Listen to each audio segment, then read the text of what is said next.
Des traductions claquées, un scénario qui avance enfin et une réalisation subtile, c'est ce qui nous attend dans cet épisode 9 de Mushoku Tensei. Salut à tous, c'est Ragnarox et aujourd'hui on va parler de l'épisode 9 de Mushoku Tensei. Avant de dire ce que j'en pense, je vais juste passer sur la traduction parce que la première phrase, il y a une erreur dans le sous-titrage. Alors je sais pas si c'est le site sur lequel je regarde qui est claqué ou pas, mais quand elle dit ah c'est ce genre de personne qu'il aime, enfin, c'est mis en sous-titre, ah c'est il aime les filles aguicheuses. Et là, je fais pardon. Je fais le foutage de gueule en fait, les sous-titres. Faut arrêter, hein, parce que j'ai l'impression que ça arrive de plus en plus souvent quand ça concerne les hommes et les femmes. En général, les mecs, ils ont tendance à surinterpréter beaucoup ce qu'ils disent. Hein.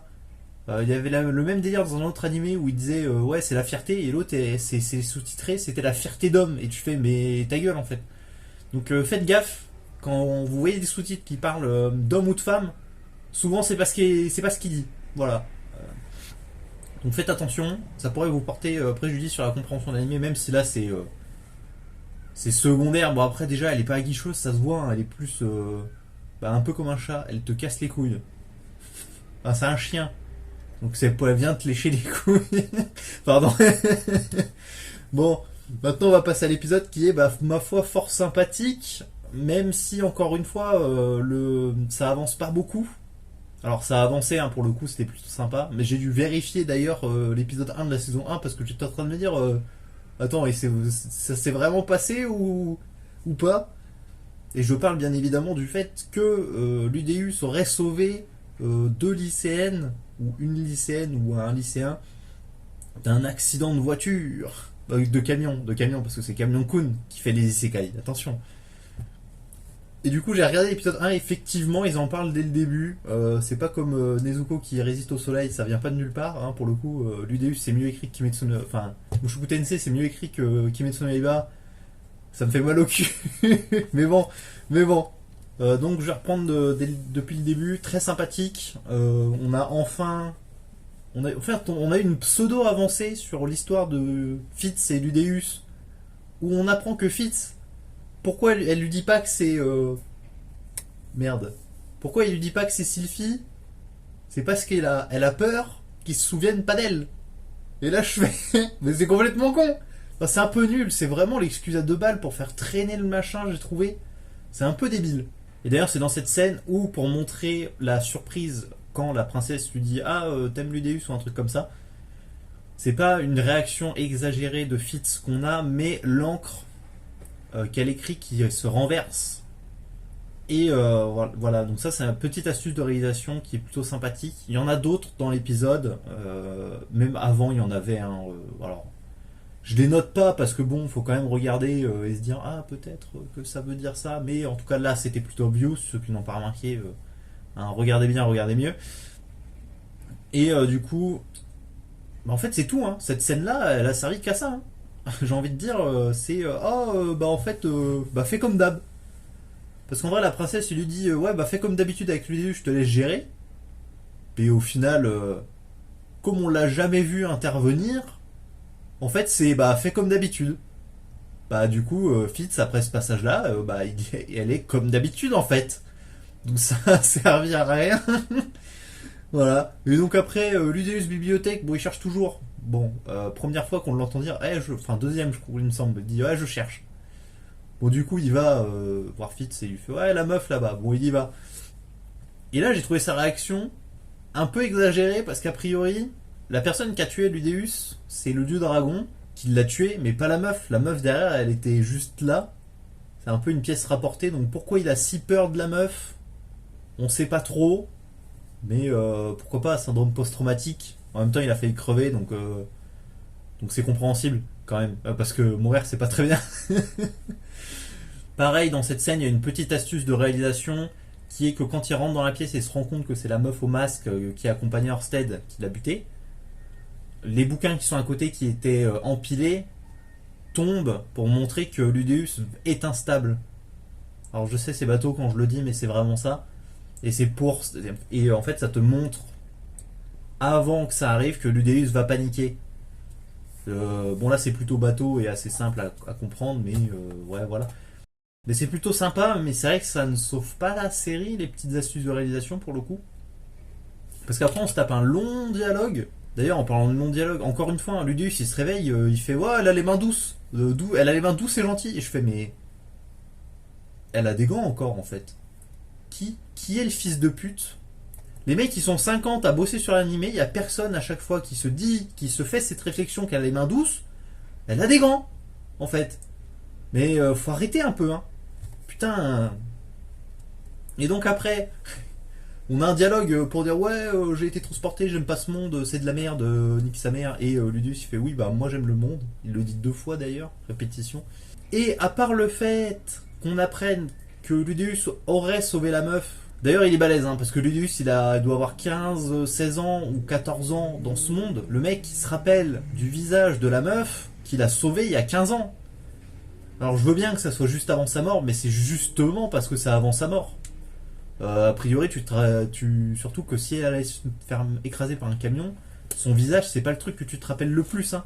C'est plus la devanture de Camion Kun qui t'est arrivé dans la gueule que tu te souviens, tu vois. C'est pas le visage de la meuf.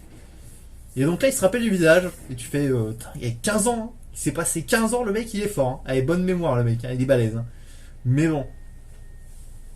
Et après ça, plutôt sympa. Il passe un contrat et grosso merdo, fin du dialogue. Hein. En vrai, à part le fait qu'on apprenne que Orsted l'a buté parce que, en fait, on sait pas trop pourquoi, parce qu'elle lui raconte pas ses objectifs ni ses buts, et qu'il existe des cercles de téléportation pour se balader. Et, ah si, élément très important de l'épisode, c'est la scène où Fitz pète un câble par rapport à... Bon, du coup, après avoir cherché le prénom de la meuf, je disais que la scène justement où elle pète un câble face à Silent, qui est plus ou moins la cause, mais en réalité pas du tout, du désastre, hein, de la catastrophe de téléportation, et du coup elle s'énerve. Et j'ai trouvé le passage très intéressant. Et il y a un truc qui m'a un peu surpris, c'est qu'elle se calme. Elle se calme vachement vite. Quand Ludus, elle lui fait oui, mais c'est une victime aussi. Elle fait tranquille. C'est c'est une victime aussi. Oh, bah c'est bon. Et c'est tout. Bon après elle est quand même intelligente et c'est aussi quelqu'un d'assez taciturne, hein, notamment avec son surnom, on est au courant que c'est Fitz le taciturne, un truc comme ça. Donc tu comprends pourquoi il se calme vite, mais c'est vrai que ça fait un peu trop vite quand même. Donc c'est un peu bizarre, mais pourquoi pas. Et ensuite la discussion se termine et ils se barrent. Et ils rentrent à leur maison, hein, c'est tout. Hein. À part le fait qu'on ait retrouvé un personnage important qui est plus ou moins lié à l'UDEUS, enfin qui est lié à l'UDEUS a priori, on n'a pas appris grand chose et ça va être les épisodes suivants qui vont nous faire avancer le scénar parce qu'on a enfin un avancement du scénario. Hein. Parce que là, encore une fois, moi je m'étais dit, bon, il y a le roi démon qui arrive dans l'école, on le voit pas dans cet épisode, et je m'étais dit, bon, bah c'est le roi démon qui va lui apprendre des trucs a priori sur le monde parce qu'il vit depuis plus longtemps que l'UDEUS, il en connaît un rayon, surtout qu'il a Kishili comme épouse, donc sachant que c'est une des personnes les plus puissantes du monde. Tu t'attends à quand même un petit peu de révélation, mais en fait non, on part directement sur autre chose. Et ce qui me fait dire que l'épisode d'avant, si tu l'as pas vu, ça change rien à ta compréhension. Et là, j'ai envie de te dire, c'est un peu le cas je pense, de 3/4 des épisodes de la saison 2 de Mushoku Tensei. Peut-être de la saison 1 aussi, je sais pas. Mais en tout cas, cette saison 2, t'as 3/4 des épisodes, si tu les as pas vus, bah ça change rien à ta compréhension de l'animé. Hein. Parce qu'il se passe rien. Enfin, c'est pas qu'il se passe rien, c'est qu'il se passe des trucs, mais ça fait pas avancer le scénario. Mais comme le scénario il avance pas, t'as plus l'impression de regarder des fillers dans la série principale que de regarder justement la série principale. Mais bon, après, c'est mon avis. Hein. Et voilà. Et pareil, quand ils rentrent, enfin pas pareil du coup, quand ils rentrent après leur discussion avec Silent, ils vont, t'as aussi pareil une petit truc de mise en scène où t'as l'UDEUS qui marche plus vite que Fitz et Fitz court pour le rattraper mais n'y arrive pas. Du coup ça montre que Fitz essaye encore d'être comme l'UDEUS, mais en fait il y a toujours une distance entre eux, ce qui veut dire qu'ils n'arrivent pas à se rapprocher. Il y a toujours quelque chose qui les empêche d'être ensemble. Donc ça va arriver dans les prochains épisodes, et quand justement ils vont révéler, quand elle va révéler que c'est Fitz, c'est Sylphie, ils vont plus marcher l'un derrière l'autre, mais côte à côte, ça va être un délire comme ça. Donc j'espère que le prochain épisode, on aura enfin de l'avancement. Enfin, on en a eu, mais qu'on en ait un plus concret que la révélation que Fitz c'est Sylvie, ce qui serait sympathique. Parce que pour l'instant, c'est vrai qu'en termes d'avancée scénaristique, là, il faut attendre l'épisode 9 pour qu'on ait vraiment quelque chose de pertinent. Il y en avait déjà eu avant, hein. Par exemple, Fitz qui s'énerve fait peut-être un parallèle avec l'épisode 3 ou 2, où c'est Ludeus qui s'énerve sur le mec, qui était aussi une scène très sympathique, hein. D'ailleurs une des meilleures scènes qu'on ait eu de l'animé, hein, je pense, hein, pour l'instant. Scène de l'épisode 3 il me semble, où Ludeus s'énerve, donc c'est ça c'était une très bonne scène, donc pour le coup ils l'ont refait là et je trouve que ça marche bien. Donc voilà, moi j'espère de l'avancement, hein, parce que là j'en ai marre de me taper des fillers.